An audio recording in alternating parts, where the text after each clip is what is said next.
In early 2019, the baseball world was stunned after the Atlanta Braves extended 2018 Rookie of the Year Ronald Acuna Jr. and other young valuable player Ozzie Albies. I mean, these new extensions locked them up in Atlanta for years to come. With that said, this isn't exactly what shocked fans and people within the game of baseball, but more so the money that went into these contracts to Acuna and Albies. It was virtually nothing, at least compared to how much they were really worth. Acuna's deal was $100 million over the course of 8 seasons. That's an average of just $12.5 million going toward arguably your best player for 8 years. Now, Acuna is still super young, and by the time he becomes an unrestricted free agent, he'll theoretically be in the thick of his prime, and can very well go out and sign the kind of deal we all expected him to get rather than what he signed back in 2019. As for Ozzie Albies' deal he took in 2019, he signed a 7-year deal worth $35 million.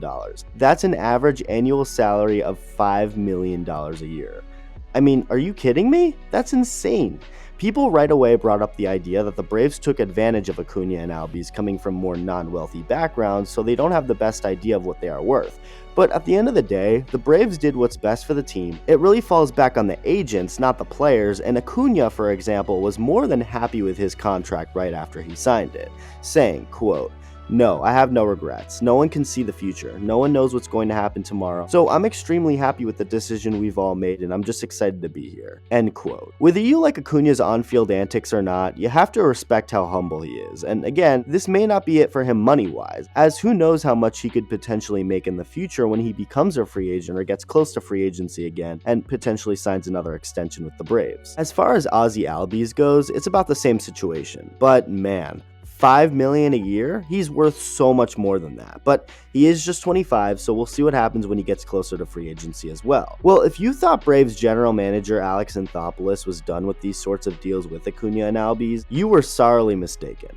Alex Anthopoulos, or Double A, as a lot like to call him, has turned it up to a whole new level in 2022, doing everything he possibly can to keep this Atlanta Braves core together for years to come. Immediately after trading for Matt Olson following the whole Freddie Freeman debacle, Double A signed him to a 7-year, $168 million extension to make him the team's official new first baseman, locking him up. From August 1st, 2022 and on, Double A has been a man on a mission, immediately signing all-star third baseman Austin Riley to a 10-year deal worth $212 million. A couple weeks later, Anthopoulos realized after watching just about 70 games of rookie Michael Harris II in the big leagues, he needed to keep him around long-term, signing him to an 8-year extension worth $72 million.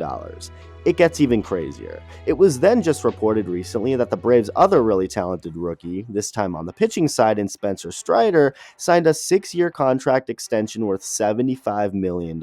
Okay, now we have to put a lot of this into perspective to really show how insane all of these contracts are that Double A has been able to negotiate. 4 young Braves players have signed extensions with the team this year. The first one, Matt Olson, is getting an average annual salary of $21 million a year. Austin Riley is making about the same at around $21 million per year, with Harris signing for $9 million a year and Strider for $12.5 million a year. That's $63.5 million going toward those 4 incredibly valuable players for the Braves starting in 2023. And when you add Acuna and Albies' money per year to the mix, it sums up to $81 million. Of those 6 players, 5 of them have taken up a good portion of the most valuable players on the team this season, with the only reason Albies not being a part of that due to injuries and being limited to 64 games. If you take those 6 players together and add up their Baseball Reference wins above replacements for the 2022 season, you get 22.6. The entire Atlanta Braves wins above replacement in 2022 was 50.3, which was 4th in the league, so those 6 players combined made up for 45% of the entire team value. The Braves are paying just $81 million for almost half of their team value. For some more context, let's look over at the newly eliminated New York Mets. The Mets' 2022 payroll was the highest in baseball at over $282 million. The Braves' 2022 payroll was $82 million less, right at $200 million for the entire roster. The Mets also paid Max Scherzer, Francisco Lindor, and Starling Marte over $96 million. So that's over $15 million more for 3 players than what the 6 highest valued Atlanta Braves will be making in 2023. The Mets are most certainly not the only team. The Mets, Dodgers, Yankees, Phillies, Padres, Red Sox, and White Sox all have more money than the Braves do going into their team.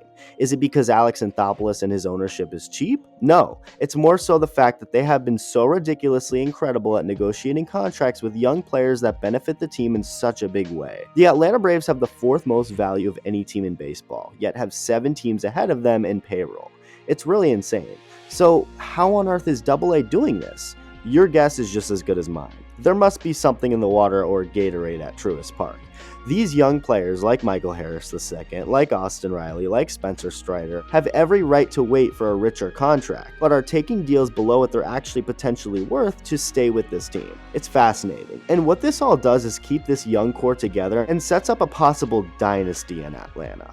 Coming hot off a World Series championship and shooting for a back-to-back title, Alex Anthopoulos continues to show baseball why he is one of, if not the best general managers in the sport.